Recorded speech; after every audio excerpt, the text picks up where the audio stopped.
Hello everyone and welcome back to another AFK journey video. In this video we're going to be talking about the Sonja skill description issue and what this actually means. And a thank you to people in the Analytica Discord, especially What and Damien, for explaining this to me. But basically what has happened is the wording on her plus 10 exclusive equipment upgrade was not exactly precise, and it was misleading into what actually is happening in the fight.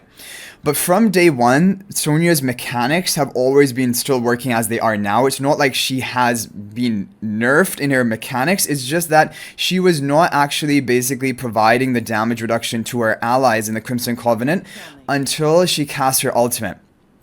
This ability. So level 3 exclusive equipment, it previously read reduces damage taken by 40% for a Covenant member, and so you would assume that means from the beginning of the battle. However, now they've made it more clear that enhancing the Crimson Covenant also reduces damage taken by 40%, and you only enhance Crimson Covenant after she casts her ultimate ability one time, her Tempest Thrust. So this is the problem with this is that we thought it meant something and it actually didn't. Even though in practice she's still working the same as before, it's something that, like, before you recruit for a hero, you look at her skills, you evaluate them, and decide, is she going to be a good hero for my team? So that is the problem. And as for like different things which are going to happen, they have given the 10 rate up recruitment letters, but there is more people are asking for more support or some basically resolution for this if they are interested. Now, but talking about Dream Realm, that ability doesn't matter because in endless bosses, even pre-endless, you're going to be able to cast one ultimate with her and you're going to get the damage reduction for allies. So her Dream Realm uses are still amazing, whether this ability had this basically correction or not. She is still a really good option for Dream Realm. In PvP in regular arena, she was pretty, that's the thing, when I test her in regular arena, she just didn't seem too great. I just thought like, okay, she's just not really suited to regular arena, but this is probably one of the reasons for it, the fact that she doesn't gain the damage reduction for allies until she casts, or for herself, right? Because she's also considered a Covenant member for herself, I believe. But anyway, until she casts her ultimate, but then she kind of really ramps up. But I still think she is great in Supreme Arena. I'm using her on my Supreme Arena defense. And in this video also, I'm going to show you my updated Supreme Arena defenses because I wasn't so happy with how my 3 were doing. But yeah. So that is the thing about Sonja. I still think overall, this season, she is one of the top tier heroes. Her and Tassi have been the top tier. And honestly, I am leaning, if I only had to recruit for one of the two, Tassi or Sonja, I would really be leaning towards Sonja. Tassi for the AFK stage pushing, that is really the thing where she shines.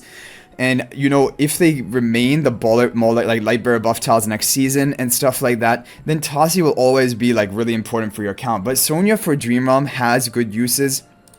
Especially also if you don't have all the top heroes built up, for example, and I just like her overall as a hero also in Supreme Arena. So in the end, basically in conclusion, the mechanics of Sonja haven't changed, but the wording has been more accurately expressed so that we know exactly how the mechanics work, and she is not going to provide damage reduction to the Crimson Covenant members until after casting her ultimate one time, and so it can be countered by Lily May, it can be countered by killing her or allies before she can even cast her ultimate, like at the beginning of the fight. She's not providing that damage reduction. So that is basically the issue with her whole thing. And I mean, if you wanted that damage reduction for it from second one of the battle and that's why you recruited for her, then it's a very valid complaint, and why people are asking for some solution, some resolution, some reset or something like that. And a lot of people are reaching out to customer support, so I'm hoping that there is going to be some more compensation, official response, and not compensation for me, I mean compensation for people who want to reset her, some option, reset ticket, I don't know, there are a lot of different possibilities. But for me, I'm not going to be resetting Sonja. I think Tassi, Sonja, I'm happy with both of them because I still think Sonja is good for Dream Realm. But yeah, that is the thing. Okay, let's take a look at my Supreme Arena defenses. So, I don't know, guys. Like, each week I try something new, and I was pretty happy with those defenses I showed you, at least the updated version I showed you in my video yesterday. However, Honestly, they are just not the top tier teams. The Celestial Hypogean team basically it breaks up all of my key other teams, and so I don't think running Celestial Hypogean is optimal for me. So I've gone back to these sort of teams. I'm gonna explain them. So this team is actually a team I was also testing on the Whale account. If you watched that video yesterday. And you're going to have Resonating Spell on Odie. It ramps up his damage really quickly. Smokey teleporting into the enemy's team. Taylene is going to immediately, or well, not immediately, but basically Taylene in this comp is really good because opponents with Mauler buff tiles, they end up jumping onto my Taylene, which is perfect for me. Taylene can just stall for me, right? Because even if Taylene goes down, she's gonna revive again and be able to cast her ultimate later. And then I have damage threat with Lily May and Brutus as well to tank the enemy team. So I really like this team. I think this is a really good option for people. You don't have to run Taylene. I would run something like Entendre for more tankiness. If you didn't want to run Taylene, basically something like that. This is a good team to run, and I really think you should try a team like this. In the past, I used to even run Iron for crowd control. Like, if the opponent doesn't bring in any Mauler Wilder buff tiles, you can actually get a lot of value with Iron on the hidden tiles. So that is another option as well. Team number 2. So this is my standard Scarlita Stroll, but I'm trying something different this week. I don't need to because like this has always been winning for me, but if maybe this will do better for other people, that's why I want to try it. Valor Shield spell. Now, Scarlita is going to go in the air, so she will not get the shield. I'm almost 100% certain of that. So Doran will get it for tankiness, and Floorball will get it for tankiness and haste, so that she can charge up her ultimate faster. I thought going for this rather than Tide Call spell would be a better option. I also like the stats. It gives you the attack percent more than Tide Call that gives like crit, for example. So this is a good team you can try. It does use Scarlita, but you could try, if you had to try some other hero here, I would do Tossie, I would do Taylene, some other hero that works well in stall teams basically. But some other damage threat. Okay, here's my final team. And talking about Sonya, here's my Sonya team. Now, of course, the idea behind this team is to let Sonya cast her ultimate. So I have a lot of like body blocking protection around the Sonya. We have Coco to cast ultimate. We have Mikola Shakira on buff tiles, so they're going to survive at least for long enough for Sonya to cast her ultimate. That is the whole idea.